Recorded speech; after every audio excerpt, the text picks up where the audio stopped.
হগিন্নির ভূতের নাম মিয়া খা, মানে ক্ষমতা পাইলে কি যে হয় দেখেন। উপদেষ্টা আসিফ মাহমুদ তার বিরুদ্ধে, মানে তার এপিএস এর বিরুদ্ধে 400 কোটি টাকা ধান্দাবাজির যে অভিযোগ ছিল সেটার বিচার কি হবে? মনে হচ্ছে হবে। ডক্টর ইউনূসের সরকার আজকে কঠিন এক অ্যাকশনে গেছে, অনেকের মধ্যে টেনশন ঢুকে গেছে। ঘটনা কি হতে যাচ্ছে খেয়াল আছে আপনার? আসিফ মাহমুদ সজীব ভুইয়ার যে সাবেক সহকারী এপিএস মোয়াজ্জেম হোসেন, সাধারণ পরিবার থেকে উঠে আসছে। এখন তার চিকিৎসা করার জন্য সে কোথায় যেতে চায়? আপনার যাইতে চায় থাইল্যান্ড। বাংলাদেশে তার চিকিৎসা হবে না, কেন? টাকা আছে, আসলে পালাইতে চায়। সরকারের মেয়াদ শেষের দিকে দেশ ছাইরা এই টাকা এরা বিদেশ পাচার করে দিছে।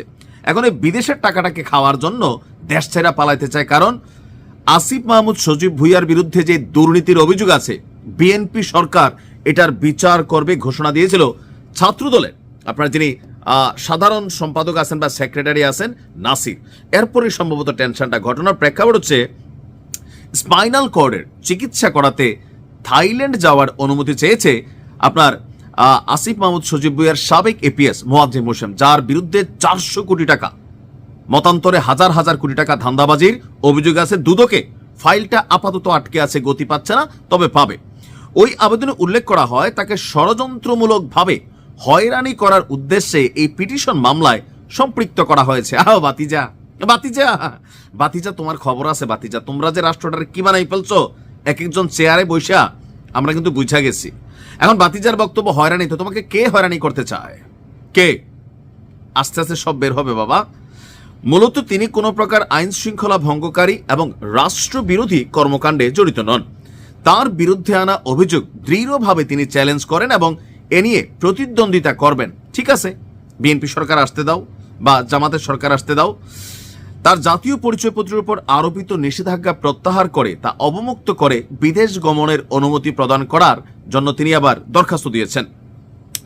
তিনি নাকি পরে গিয়ে স্পাইনাল কর্ডে আঘাত পেয়েছেন, সেখান থেকে ফ্লুইড বের হচ্ছে। এখন বাংলাদেশে কি চিকিৎসা নাই? এই সরকার কি স্বাস্থ্য মন্ত্রণালয়ের উন্নতি করে নাই, নাকি না নিজেদের উন্নতি হয়েছে? Thailand medical visa invitation letter প্রেরণ করে তার চিকিৎসাজনিত পরীক্ষা নিরীক্ষা এবং অপরাপর টেস্ট এবং চিকিৎসা করার জন্য 15 ফেব্রুয়ারি অ্যাপয়েন্টমেন্ট নির্ধারণ করেন। এজন্য তার চিকিৎসা করার জন্য বিদেশে গমনের অনুমতি প্রদান করা আবশ্যক। শুনানি শেষে আদালত আবেদনটি না মঞ্জুর করে দিয়েছেন, কারণ ঘটনার ভিতরে প্যাচ আছে। এই আসিফ মাহমুদ সজীব ভুইয়ার সাবেক এই এপিএস এর বিরুদ্ধে আপনার দেশ থেকে নিষেধাজ্ঞা রয়েছে। পাশাপাশি তার জাতীয় পরিচয়পত্র ব্লকের আদেশ দিয়েছিল আদালত। দুদকের উপপরিচালক মিনু আক্তার সুমির আবেদনের প্রেক্ষিতে মহানগর দায়রা জজ মোহাম্মদ জাকির হোসেন গালিবের আদালত এই আদেশ দেন। এ ভাগা যাবে না, এ ভাইগা গেলে এর যে বস বা আরো বস আছে উপরে কারা, সবগুলা কিন্তু বাইচা যাবে। কারণ কি, সে দেশটারা পালাই যাবে। এখন সে এই টাকা নিয়ে কি আসিফ মাহমুদ সজীব ভুইয়ারে দিছে, নাকি সজীব ভুইয়া জানেই নাই? তার বক্তব্য যে সে জানে না, নির্দোষ হইতে পারে। আমাদের কথা হচ্ছে তাকে ধরা দরকার, তার কাছ থেকে তথ্য জানা দরকার। কারণ পরিবর্তিত বাংলাদেশের যে স্বপ্ন আমরা সবাই দেখেছি, সেই স্বপ্ন আসলে বাস্তবায়ন করার পক্ষে আওয়ামী লীগ সরকারের দুর্নীতির বিরুদ্ধে আমরা কথা বলেছি, অত্যাচারের বিরুদ্ধে কথা বলছি। এখন আমরা যাদেরকে বসাইলাম তারা নিজেরাই যদি চোর হয়, তো রাষ্ট্রের পরিবর্তন কারা করবে? আমি মনে করি খুবই সুন্দর একটা সিদ্ধান্ত হয়েছে। ইনভেস্টিগেশন নিরপেক্ষভাবে হতে হবে। ইউনূস সরকারের আমলে ইনভেস্টিগেশন কখনো নিরপেক্ষ হবে না, কারণ ইউনূস সরকারেরই অংশ ছিল আসিফ মাহমুদ সজীব ভুইয়া, নাহিদরা। সুতরাং এখানে নিরপেক্ষতার জন্য একটা রাজনৈতিক সরকার দরকার। যদি এরপরে আসিফ নির্দোষ হয়, অবশ্যই তার বিরুদ্ধে যে অভিযোগ আছে সেটা সরে যাবে। এপিএস মোয়াজ্জেম, তার বিরুদ্ধে যদি অভিযোগ না থাকে, প্রমাণিত হোক, দেশ ছেড়ে পালানোর সুযোগ দেওয়া যাবে না। ভালো থাকুন।